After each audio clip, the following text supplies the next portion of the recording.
Hi పిల్లలు, అందరికీ శుభోదయం. అందరూ క్షేమమే కదా?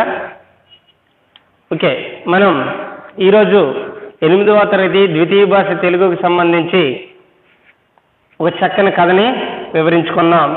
ఇదే పాఠాన్ని మనం గత తరగతిలో కూడా కొంత భాగాన్ని మనం నేర్చుకున్నాం, కొయ్యి గుర్రం అనే కథని. ఈ కొయ్యి గుర్రం అనే పాఠ్యభాగాన్ని మనం చెప్పాం, బాలశ్రీ గారు తన కవితా సంకలనం నుండి తీసుకోవడం అనేది జరిగింది. ఇది జానపద కథ, అంటే జనపదాల నుండి, పల్లె ప్రాంతాల నుండి ప్రజలు వాళ్ళు మాట్లాడుకునేటువంటి, వాళ్ళు సంభాషించినటువంటి, వాళ్ళు చెప్పుకున్నటువంటి ఒక కథ ఈ కొయ్యి గుర్రం. ఈ కొయ్యి గుర్రం యొక్క కథ మనం ఆల్రెడీ కొంత భాగాన్ని మనం చెప్పుకున్నాం.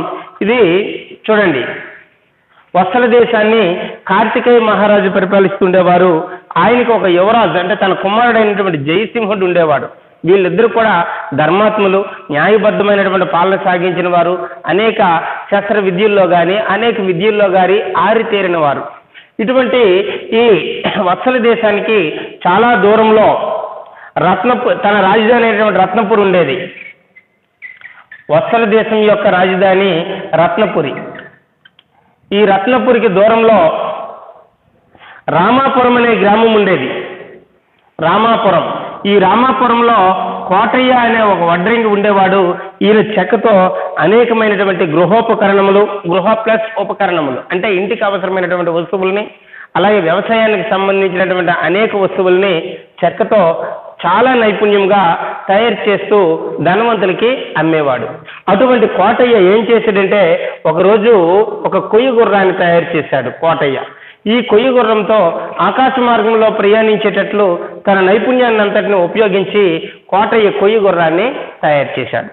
తయారు చేసి ఆ కొయ్యి గుర్రంతో ఎవరికీ తెలియకుండా రాత్రిపూట ఆకాశ మార్గంలో ప్రయాణం చేస్తూ వచ్చేవాడు. ఒకరోజు అనుకున్నాడు, ఈ కొయ్యి గుర్రంతో నాకే పని లేదు, కొయ్యి గుర్రం వల్ల నాకు వచ్చే ఉపయోగం కూడా ఏం లేదు, ప్రయోజనం కూడా ఏం లేదు, కాబట్టి ఇటువంటి కొయ్యి గుర్రాన్ని పాలకులైనటువంటి ఎవరికి, కార్తికేయ మహారాజుకి ఇస్తే అవసరానికి ఉపయోగపడుతుంది, తనకి ప్రయోజనం ఉంటుందన్న ఆలోచనతో తన భార్యా బిడ్డలకి చెప్పి ఆ కొయ్యి గుర్రంతో ఆకాశ మార్గంలో ప్రయాణం చేసి ఎక్కడికి, వత్సల దేశానికి బయలుదేరాడు. వత్సల దేశంలో మరుసటి రోజు తెల్లవారేసరికి దిగి రత్నపురిలో ఉన్నటువంటి రాజు దర్బారికి చేరుకొని ఆ కొయ్యి గుర్రం యొక్క గొప్పతనాన్ని కార్తికేయ మహారాజుకి వివరించాడు. అక్కడే వెంటనే ఆ కొయ్యి గుర్రంతో ఆకాశ మార్గం ప్రయాణం చేసి తిరిగి వచ్చి ఆ కొయ్యి గుర్రం యొక్క గొప్పతనాన్ని తెలియజేశాడు. అందరూ కరతాళ ధ్వనులతో, అంటే చప్పట్లతో అందరూ ఆయన్ని అభిమానించారు. వెంటనే కొయ్యి గుర్రాన్ని ఆ మహారాజు గారికి, ఎవరికి, కార్తికేయ మహారాజుకి బహుమతిగా ఇచ్చాడు.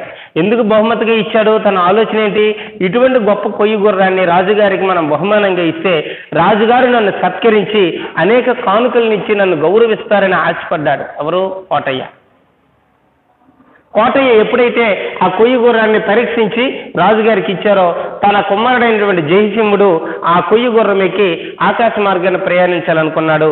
కొయ్యి గుర్రాన్ని ఎక్కగానే కోటయ్య కొన్ని ఇన్స్ట్రక్షన్స్, సూచనలు అనేవి ఇచ్చాడు. ఏ విధంగా వెళ్ళాలి, ఏ విధంగా ఆ కొయ్యి గుర్రాన్ని కంట్రోల్ చేయాలి, ఏ విధంగా ల్యాండ్ చేయాలి, ఇటువంటి విషయాలన్నిటిని కూడాను సూచనలు ఇవ్వడం జరిగింది. కానీ ఎప్పుడైతే మీటని తిప్పి కొయ్యి గుర్రం మీద ప్రయాణం సాగించాడో జయసింహుడు, ఆకాశ మార్గంలో శరవేగంతో, బాణం వెళ్ళినంత వేగంతో ప్రయాణిస్తున్నాడు. కొండలు, కోనలు, పర్వతాలు, అలాగే నగరాలు దాటి వెళ్ళిపోతున్నాడు. ఆ ఆకాశ ప్రయాణం చేసే ఆనందంలో జయసింహుడు కొయ్యి గుర్రాన్ని కంట్రోల్ చేసేటటువంటి మెలకువలు మర్చిపోయాడు.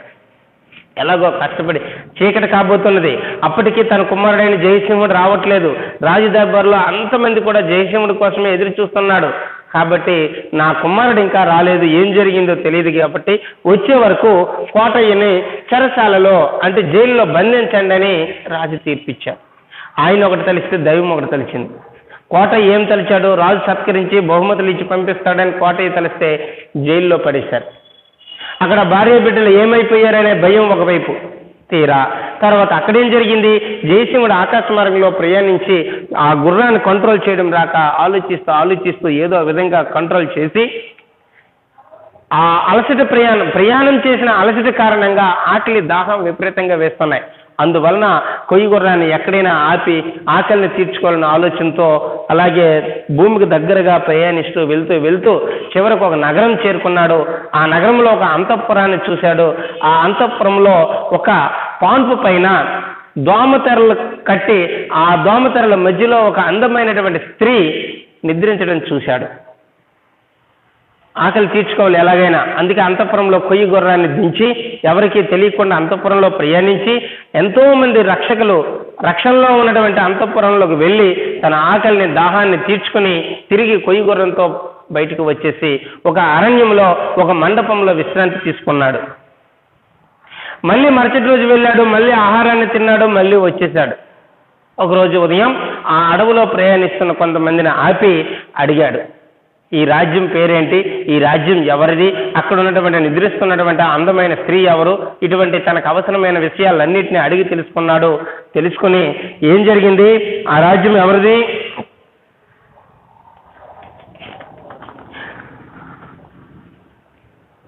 అది మాలవ రాజ్యమని, తను చూసినటువంటి అందమైనటువంటి ఆ స్త్రీ ఎవరంటే ఆ యువరాణి, మాలవరాజ్య యువరాణి అయినటువంటి మణిమేఖల అని తెలిసింది.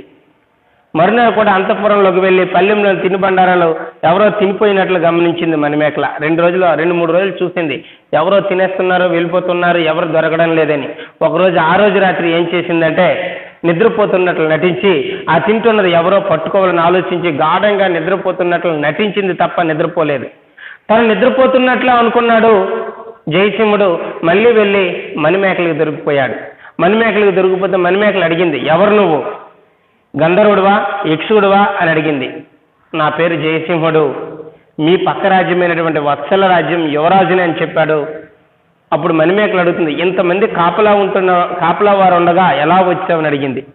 నా కొయ్యి గుర్రం ఎక్కి ఆకాశ మార్గాన వచ్చానని చెప్పాడు జయసింహుడు. అంతవరకు మనం గత తరగతిలో చెప్పుకున్నాం. ఈరోజు మిగిలిన భాగాన్ని చక్కగా వివరించుకుందాం. ఎవరు రాశారు ఈ పాఠాన్ని? బాలశ్రీ రాశారు. బాలశ్రీ రాసిన అనేక కథల్లో ఇదొక కథ. ఈ కథ ఏ కథ? జానపద కథ. జానపదం అంటే ఏంటి? జనపదాలలో నివసించే వారిని జానపదులు అంటారు. అంటే పల్లె ప్రజలు జానపదులు అంటే. ఇక్కడ కార్తికేయ మహారాజు ఏ ప్రాంతాన్ని పరిపాలిస్తుండేవాడు? కార్తికేయ మహారాజు వత్సల దేశాన్ని పరిపాలిస్తున్నాడు. కార్తికేయ మహారాజు కొడుకు పేరు ఏం పేరు? జయసింహుడు. జయసింహుడు ఆకాశ మార్గాన ప్రయాణించి ఏ రాజ్యాన్ని చేరుకున్నాడు? మాలవ రాజ్యాన్ని చేరుకున్నాడు. మాలవరాజు యొక్క యువరాణి ఎవరు? మాలవరాజు యువరాణి మణిమేఖల.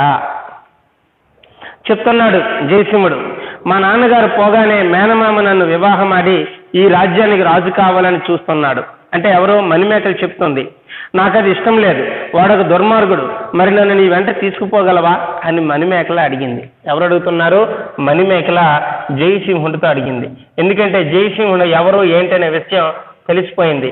జయసింహుడు కూడాను ఒక యువరాజు కాబట్టి మణిమేఖల ధైర్యంగా జయసింహుడితో అడుగుతుంది. మా నాన్నగారు పోగానే అంటే వెళ్ళిపోగానే కాదు, మా నాన్నగారు చనిపోయిన తర్వాత మేనమామ నన్ను పెళ్లి చేసుకోవాలనుకుంటున్నాడు. మా మేనమామ అంటే మా అమ్మ. మేనమామ అంటే ఎవరు? తల్లి యొక్క సోదరుడు. తల్లి యొక్క సోదరుడిని మేనమామ అని అంటారు. మా మేనమామ నన్ను వివాహం చేసుకోవాలనుకుంటున్నాడు నా తండ్రి పోగానే. ఈ రాజ్యానికి రాజు కావాలని కూడా అనుకుంటున్నాడు. నాకు అలా ఇష్టం లేదు. వాడొక దుర్మార్గుడు. దుర్మార్గుడు అంటే ఎవరు? చెడ్డవాడు. దుర్మార్గుడు అంటే ఎవరమ్మా? చెడ్డవాడు, క్రూరుడు, నీచుడు అని అర్థం దుర్మార్గుడు అంటే. దుహు ప్లస్ మార్గుడు దుర్మార్గుడు. దుహు చెడ్డదైనటువంటి మార్గం కలిగిన వాడు దుర్మార్గుడు. అందువల్ల నాకు అలా ఇష్టం లేదు. అంటే నా మేనమామ నన్ను పెళ్లి చేసుకోవడం ఇష్టం లేదు. నా తండ్రి తర్వాత రాజ్యాన్ని లాక్కోవాలని చూస్తున్నాడు నా మేనమామ, కాబట్టి నాకు అలా ఇష్టం లేదు. మరి నీవు నన్ను నీ వెంట తీసుకుపోగలవా అని అడిగింది మణిమేఖల. అయితే ఇప్పుడే నిన్ను రాజ్యానికి తీసుకుపోతాను, నిన్ను రాణిగా చేసుకుంటాను, సరేనా అన్నాడు. ఓకే, ఇప్పుడే నేను నాతో తీసుకుపోతాను, నా రాజ్యానికి తీసుకెళ్ళిపోయి నిన్ను నేను పెళ్లి చేసుకుంటాను, రాణిగా చేసుకుంటాను అని చెప్పాడు. ఆమె అది నా అదృష్టంగా భావిస్తాను యువరాజా అన్నది. ఓకే, ఎందుకంటే ఇష్టం లేని పెళ్ళి తప్పిపోతుంది. అలాగే తండ్రి తర్వాత రాజు మేనమామ అవుతాడు కాబట్టి అతని దగ్గర నుంచి చెరసాల నుండి విడిపించినంత ఆనందంగా అదృష్టంగా భావిస్తాను, నీతో వచ్చేస్తానని మణిమేకల జయసింహుడితో చెప్పింది. ఇద్దరు కొయ్య గుర్రం మీద కూర్చొని వత్సల దేశానికి బయలుదేరారు. ఎక్కడి నుంచి? ఏ రాజ్యం నుంచి?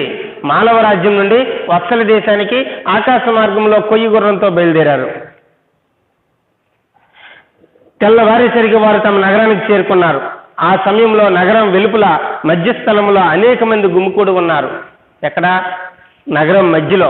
ఏ నగరం? వత్సల నగరం మధ్యలో. రత్నపురి మధ్య భాగంలో అందరూ గుమికూడి ఉన్నారు.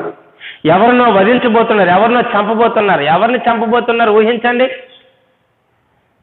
ఎప్పుడో వెళ్ళినటువంటి జయసింహుడు 3-4 కొన్ని రోజుల తర్వాత కూడా రాలేదు.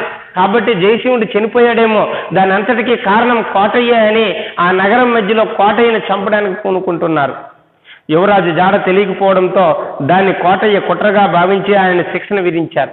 ఎందుకంటే కావాలనే తన కుమారుని చంపాలనుకుని ఈ కొయ్యి గుర్రం నెపంతో తన కుమారుని చంపేశాడని అనుమానించి కోటయ్యని చంపాలని మరణశిక్ష విధించేశారు. చివరి క్షణంలో జయసింహుడు వచ్చి ఆ శిక్షణ ఆపించాడు. ఎందుకంటే చంపబడానికి అందరూ గుమికూడారు. ఎవరిని? కోటయ్యని చంపడానికి. నగరం మధ్యలో తీసుకొచ్చి కోటయ్యని చంపడానికి అందరూ అక్కడ గుమికూడారు. ఆ పరిస్థితిని ఆకాశ మార్గంలో ప్రయాణం చేస్తూ వస్తున్నటువంటి జయసింహుడు అలాగే మణిమేకలు ఇద్దరూ వస్తున్నారు. ఎందుకంటే మణిమేకల్ని అక్కడి నుంచి ఎత్తుకుపోయాడు, తీసుకుని వచ్చేశాడు. దిగి ఆ కోటయ్యని రక్షించాడు. రాజు దంపతుల ఆనందానికి అంతులేదు. ఎవరు రాజు? ఎవరు? రాజు అయినటువంటి కార్తికేయ మహారాజు తన భార్య, వాళ్ళిద్దరి యొక్క ఆనందం, కొడుకు తిరిగి వచ్చాడు, కొడుకుతో పాటు కోడలు కూడా వచ్చింది. కాబట్టి వాళ్ళిద్దరు ఆనందానికి అవధులు లేవు. తమ కుమారుడు క్షేమంగా తిరిగి రావడమే కాదు, అప్సరస లాంటి అందమైన కోడల్ని వెంట తీసుకుని వచ్చాడు. కొడుకు ఒక్కడే వచ్చాడు, ఓకే, మరణించాడో అనుకుని కోటయ్య కారణంగా తన కొడుకు చనిపోయాడని బాధలో ఉన్నటువంటి వాళ్ళు కొడుకు రాగానే ఎంతో ఆనందాన్ని పొందారు. అలాగే చాలా అందమైనటువంటి ఒక యువరాణిని కూడా తీసుకుని వచ్చాడు. కోటయ్యను కాపాడి నిర్దోషిని హతమార్చిన పాపం తమకు అంటకుండా కాపాడాడు. అంతకన్నా సంతోషం రాజదంపతులకి ఏముంటుంది? దోషిని చంపడం తప్పులేదు, కానీ నిర్దోషి కోటయ్య. అక్కడ జయసింహుడు తప్పిపోవడానికి, జయసింహుడు ఇన్ని రోజులు రాకపోవడానికి కోటయ్య కారణమే కాదు, కానీ కోటయ్య తయారు చేసినటువంటి కొయ్యి గుర్రం ఎక్కి రాజసింహుడు ఎక్కడికో పోయాడు. ఉన్నాడా మరణించాడనేది తెలియదు, కానీ మరణించాడేమో, ఇన్ని రోజులు రాలేదంటే కొయ్యి గుర్రం కారణంగా ఎక్కడో మరణించాడనేమో దీనితో అనుమానంతో కోటయ్యను చంపాలనుకున్నారు. కాబట్టి అటువంటి నిర్దోషుని చంపే పాపం నుంచి తన కుమారుడైనటువంటి జయసింహుడు కార్తికేయ మహారాజుని రక్షించాడు. అంతకంటే సంతోషం ఇంకేం ఉండదు కదా. కోటకు వెళ్ళగానే తమ సైన్యాన్ని సమాయత్తపరిచి పొరుగున ఉన్న మాలవ రాజ్యం మీదకి దండెత్తాడు యువరాజు జయసింహుడు. ఎందుకంటే ఆ రాజ్యాన్ని ఎవరో తన భార్య అయినటువంటి మణిమేకల మేనమామ లాక్కోవాలనుకుంటున్నాడు, ఆ రాజ్యానికి రాజు అవ్వాలనుకుంటున్నాడు. కాబట్టి అటువంటి దుర్మార్గుడి నుండి ఆ రాజ్యాన్ని కాపాడాలి. అల్లుడుగా జయసింహుడు బాధ్యత కూడా. కాబట్టి జయసింహుడు తన పక్కన ఉన్నటువంటి మాలవ రాజ్యం పైకి తన సైన్యంతో పాటు దండెత్తడానికి వెళ్ళాడు. యువరాణి మేనమామను యుద్ధంలో ఓడించి మాలవ రాజ్యాన్ని జయించాడు. ఆ వెనువెంటనే జయసింహుడికి మణిమేకలకు వైభవంగా వివాహం జరిగింది. ఎప్పుడైతే రాజ్యాన్ని జయించాడో తన ఆ మణిమేకల యొక్క మేనమామ నుండి రాజ్యాన్ని సంపాదించి మణిమేకలకి జయసింహుడికి అంగరంగ వైభవంగా వివాహం జరిగింది. ప్రభు, నాకు సెలవిప్పిస్తే మా ఊరికి వెళ్ళిపోతాను, నా భార్య పిల్లలు నా కోసం ఎదురు చూస్తుంటారు అంటూ ప్రభువులను వేడుకున్నాడు. వేడుకోవడం, ప్రార్థించడం. వేడుకోవడం అంటే అర్థం ఏంటి? ప్రార్థించడం. కోటయ్య ఇదంతా జరిగిన తర్వాత వివాహం జరిగిపోయింది. అప్పటికి కోటయ్యని విడిపించలేదు, అంటే పంపించలేదు.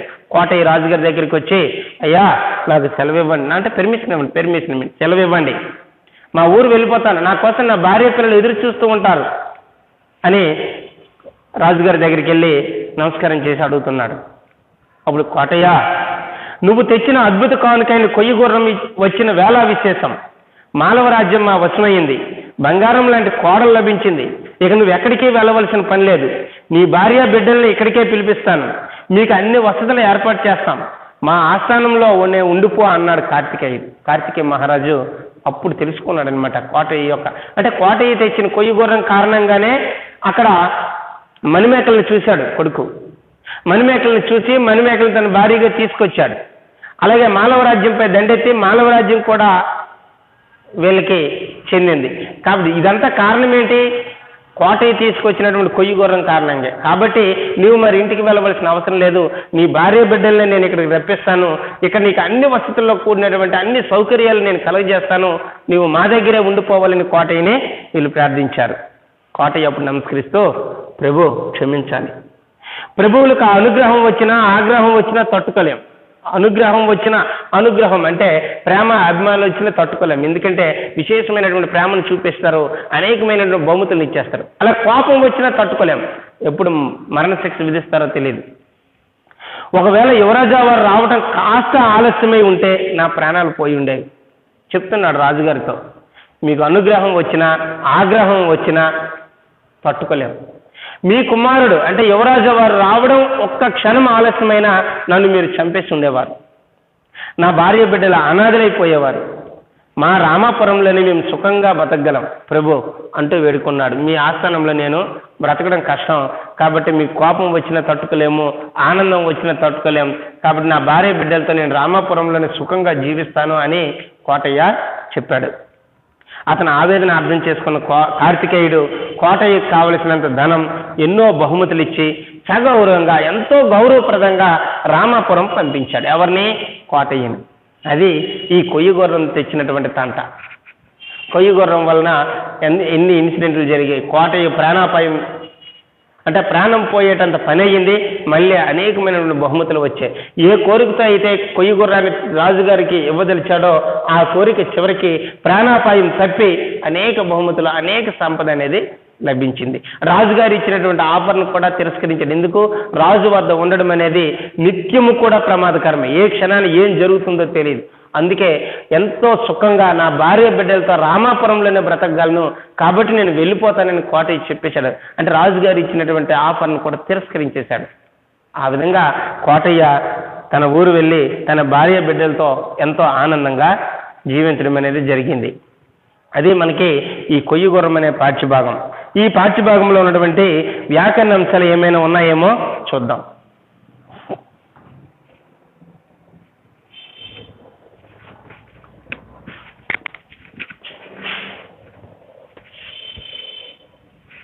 కొయ్య గుర్రం, కొయ్యదైన గుర్రం లేదా కొయ్య తోడి గుర్రం. కొయ్య అంటే కర్ర, కొయ్య గుర్రం, కొయ్య తోడి గుర్రం అంటే కొయ్యతో తయారు చేసిన గుర్రం. చాతంచెన్ తోడంతో తృతీయ తత్పురుష సమాసం. గుర్రం, గుర్రం అంటే ఇంకొక అర్థం అశ్వం, తురగం. అశ్వము, తురగము అనేది గుర్రానికి పర్యాయ పదాలుగా మనం చెప్పుకోవడం అనేది జరుగుతుంది.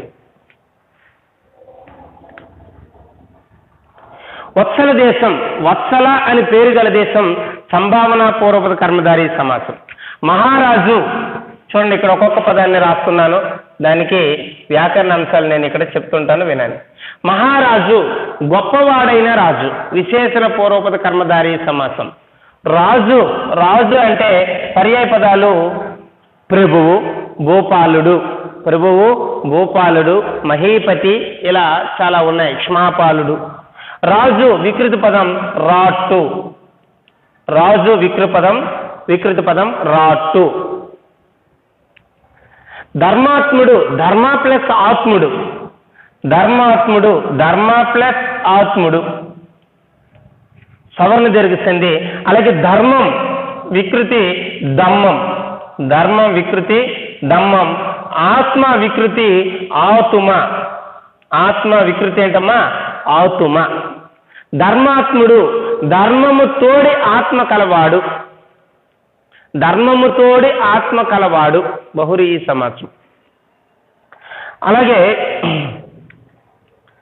కొడుకు, కొడుకు అనే దీనికి పర్యాయ పదాలు మనం తీసుకుంటే కొడుకు సుతుడు, కుమారుడు, తనయుడు, పుత్రుడు, బొట్టెడు, ఇలా అనేక పదాలు సమానార్థక పదాలుగా మనం తీసుకోవచ్చు. విద్య, విద్య వికృతి విద్యే, విద్య వికృతి విద్యే.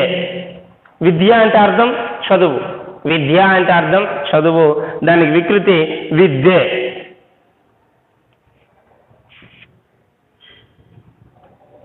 గ్రామం అంటే అర్థం ఊరు, పల్లె. గ్రామం అంటే పల్లె, జనపదం అర్థాలు. వడ్రంగి అంటే ఎవరు? చెక్క పని తయారు కార్పెంటర్. వడ్రంగి అంటే ఎవరు? కార్పెంటర్. చెక్కతో పనులు చేసేవాడిని వడ్రంగి అంటాం. తర్వాత గృహోపకరణములు, గృహ ప్లస్ ఉపకరణం, గృహ ప్లస్ ఉపకరణం గుణసంధి. గృహోపకరణములు, గృహ ప్లస్ ఉపకరణములు, గృహోపకరణములు గుణసంధి. మరి గృహము వికృతి, గృహము వికృతి గీము. గృహము వికృతి ఏంటమ్మా? గీము. ఉపకరణము, ఉపకరణం అంటే అర్థం ఏంటి? వస్తువు.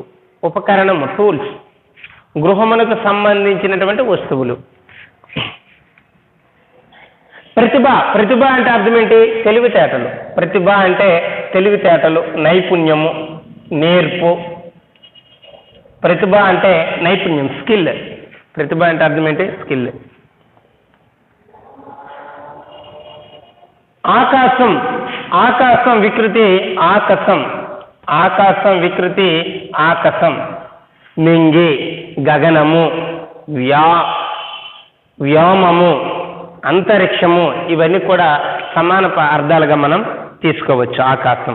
విహరించడం, విహరించడం అంటే తిరగడం, ఆకాశంలో తిరిగి రావడం, విహరించడం. ప్రత్యేకత, ప్రత్యేకత, ప్రతి ప్లస్ ఏకత, ప్రత్యేకత, ఇది యనాదేశ సంధి. ప్రతి ప్లస్ ఏకత, ప్రత్యేకత, యనాదేశ సంధి.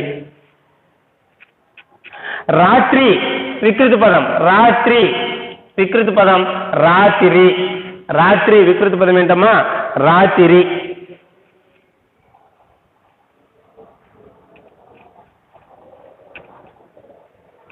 కార్తికేయ మహారాజు, కార్తికేయ అని పేరు గల మహారాజు, కార్తికేయ మహారాజు, కార్తికేయ అను పేరు గల మహారాజు.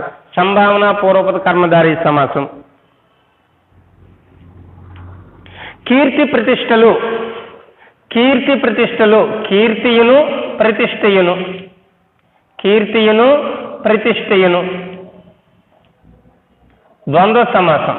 కీర్తి ప్రతిష్టయులు, కీర్తియును ప్రతిష్టయును, ద్వంద్వ సమాసం. కీర్తి వికృతి కీరితి, కీర్తి వికృతి ఏంటమ్మా? కీరితి. కీర్తి కీరితి వికృతి అది. కీర్తి మరియు ప్రతిష్ట ద్వంద్వ సమాసం. భార్య బిడ్డలు, భార్య మరియు బిడ్డ, భార్య సింగులర్, బిడ్డ సింగులర్, ఈ రెండు కలిపితే ప్లూరల్, భార్య బిడ్డలు, ద్వంద్వ సమాసం. 10 రోజులు, 10 రోజులు, ఎన్ని రోజులు? 10 రోజులు. ఎన్ని అంటే ఆన్సర్ ఏమొస్తుంది? ఒక సంఖ్య అనేది వస్తుంది. ఆ సంఖ్య ఎంత? ఇక్కడ 10. 10 అనేది ఎక్కడుంది? పూర్వపదంలో ఉంది. అంటే సంఖ్యావాచకం పూర్వపదంలో ఉంటుంది, ద్విగు సమాసం. 10 అను సంఖ్య గల రోజులు, 10 అను సంఖ్య గల రోజులు, 10 రోజులు, ద్విగు సమాసం.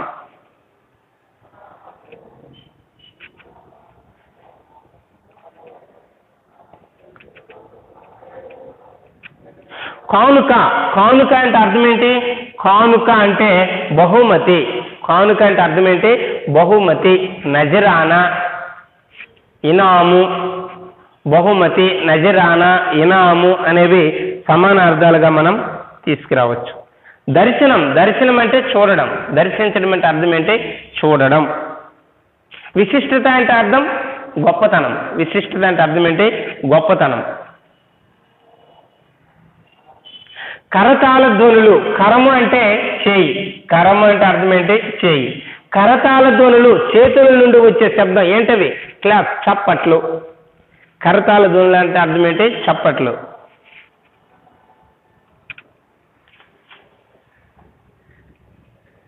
ముందుకొచ్చాడు విడదీయండి, ముందుకు ప్లస్ వచ్చాడు, ముందుకొచ్చాడు విడదీస్తే అంటే ముందుకు ప్లస్ వచ్చాడు, ఉకార సంధి.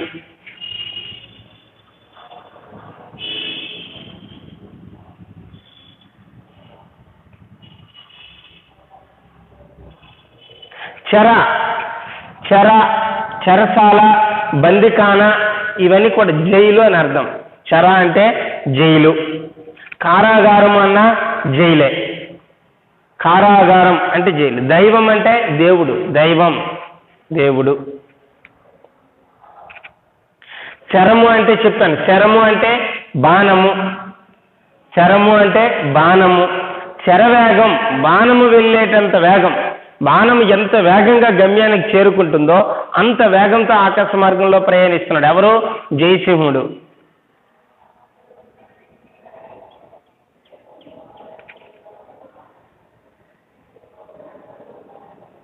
పున్నమి అంటే, పున్నమి రాత్రి అంటే పౌర్ణమి రాత్రి.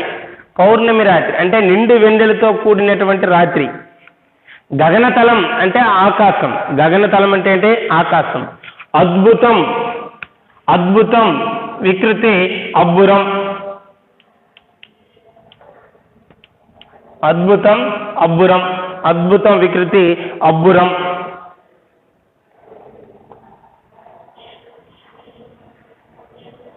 అంతఃపురం ఏ సంధి అని చెప్పాను? అంతః ప్లస్ పురం, అంతఃపురం విసర్గ సంధి. నిద్ర వికృతి అని చెప్పాను? నిదుర. నిద్ర వికృతి నిదుర. అంతఃపురం, అంతః ప్లస్ పురం అంటే విసర్గకి కాకా పాపాలు పరమైనప్పుడు ఆ సంధిలో మార్పు జరగదు, అదే విసర్గ సంధి.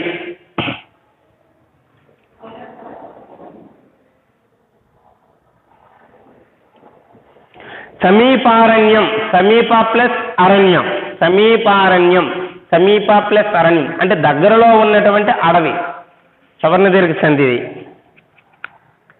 అరణ్యం కాన, అటవి, అడవి, విపినము.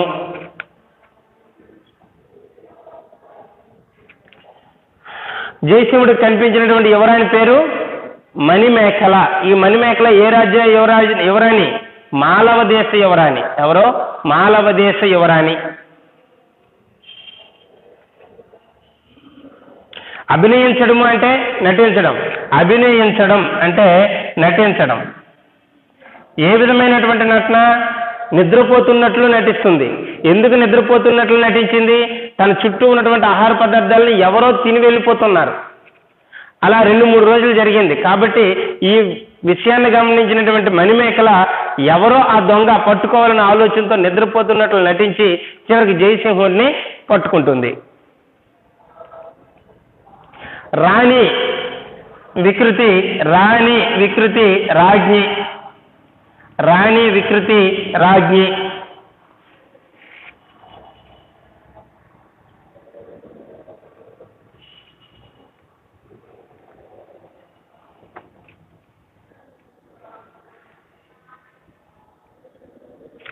నిర్దోషి విడదీస్తే నిర్దోషి. నిహి ప్లస్ దోషి నిర్దోషి విసర్గ సంధి. నిహి ప్లస్ దోషి నిర్దోషి.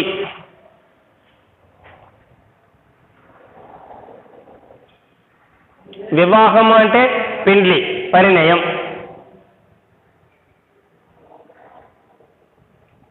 ఇలా మనకి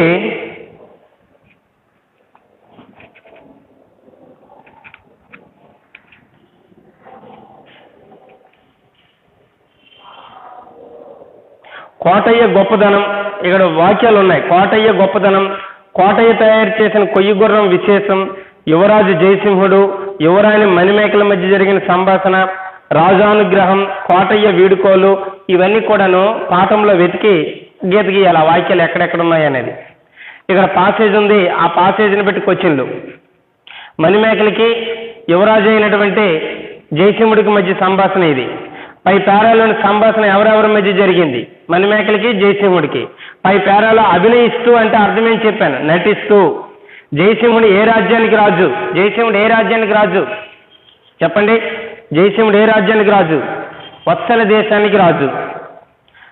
పై పేరాలు ఎవరి చేతికి దొరికారు? జయసింహుడు మణిమేఖల చేతికి దొరికాడు. పై పేరాకు తగిన శీర్షిక అది మనం పేరా చదివి రాయాలి. వృత్తి పని వాళ్ళంటే ఎవరు? మీ ప్రాంతంలోని వృత్తుల గురించి రాయండి. ఇక్కడ మన పాఠంలో ఏ వృత్తి జరిగింది? వడ్రంగి అంటే చెక్క పని తయారు చేసుకుంటూ బ్రతికే వారిని ఏమంటున్నారు? వడ్రంగులు అంటున్నారు. అలా ఊర్లో చాలా మంది బుట్టలు అల్లి ఉండేవారు. అలాగే ఇప్పుడు చెక్క పని చేసేవాళ్ళు అన్నాం. మట్టితో కుండలను తయారు చేసే బ్రతికే వాళ్ళు కుమ్మరి, కమ్మరి, వడ్రంగి, మేదరి, ఎరుకలి, ఇలా ఒక్కొక్కరు ఒక్కొక్క చేతి వృత్తులు నమ్ముకుంటూ జీవనం కొనసాగిస్తూ ఉంటారు. వాళ్ళని చేతి వృత్తులు అని అంటున్నాం. మీకు తెలిసిన వృత్తి నిపుణుడు తయారు చేసిన వస్తువు, ఇక్కడ కొయ్యి గుర్రం తయారు చేసిన వడ్రంగి గురించి ఇచ్చారు. అలాగే మనకు తెలిసినట్టు ఏదైనా ఇంకో గొప్ప వస్తువును తయారు చేసే వారి గురించి రాయడం. మీరే జయసింహ స్థానంలో ఉంటే ఎలా ప్రవర్తించేవారు సొంతంగా రాయాలి. ఈ కథకి ఇంకేమైనా పేరు పెట్టవచ్చా, ఎందుకు, కారణం. తర్వాత సారాంశం. మట్టిని వినియోగించి కుండలు తయారు చేసేవారిని ఏమంటారు? కుమ్మరి అంటారు. కొలిమితో లోహాలు కరిగించి వివిధ వస్తువులను తయారు చేసేవారు అంటే బంగారు పని వారిని ఏమంటారు? వాళ్ళని కూడా వడ్రంగి అని అంటారు. నూలుకు వివిధ రంగులు వడ్డి అంటే బట్టకి రంగులు వాడి బట్టలను తయారు చేసేవారిని ఏమంటారు? బట్టలను తయారు చేసేవారిని మనం చాలా అంటాం, సాలెలు, సాలీడు ఇలా అంటాం కదా. అలా బట్టలు వినియోగించి దుస్తులు తయారు చేసేవారిని ఏమంటారు? దర్జీ అంటారు, టైలరు అంటాం. విశిష్టత అంటే అర్థం గొప్పతనం. మధ్యస్థలం అంటే కూడలి ప్రాంతం. వైభవం అంటే గొప్పతనం. సభ్యులు అంటే వ్యక్తులు. కుట్ర అంటే పన్నాగం, మోసం. అనుగ్రహము అంటే అనుగ్రహం ఆగ్రహం. ఆగ్రహం అంటే కోపం, అనుగ్రహం అంటే సంతోషం. అవమానము వ్యతిరేకం, అలాగే దురదృష్టం, దోషి, అధైర్యం ఈ వ్యతిరేక పదాలు. ఇవి మన పాఠానికి సంబంధించినటువంటివి. వీటితో పాటు విభక్తులు ఇక్కడ ఇవ్వడం జరిగింది. పేజ్ నెంబర్ 16 చూడండి. పేజ్ నెంబర్ 16 విభక్తులు ప్రాక్టీస్ చేయాలి. ఈ పాఠానికి సంబంధించి వ్యాకరణ అంశాలని నేర్చుకుని ఉండాలి. ఇవి మనకి ఈరోజు హోంవర్క్గా మనం చేయడం అనేది జరుగుతుంది. కొయ్యగురం పాఠం అనేది కంప్లీట్ అయింది.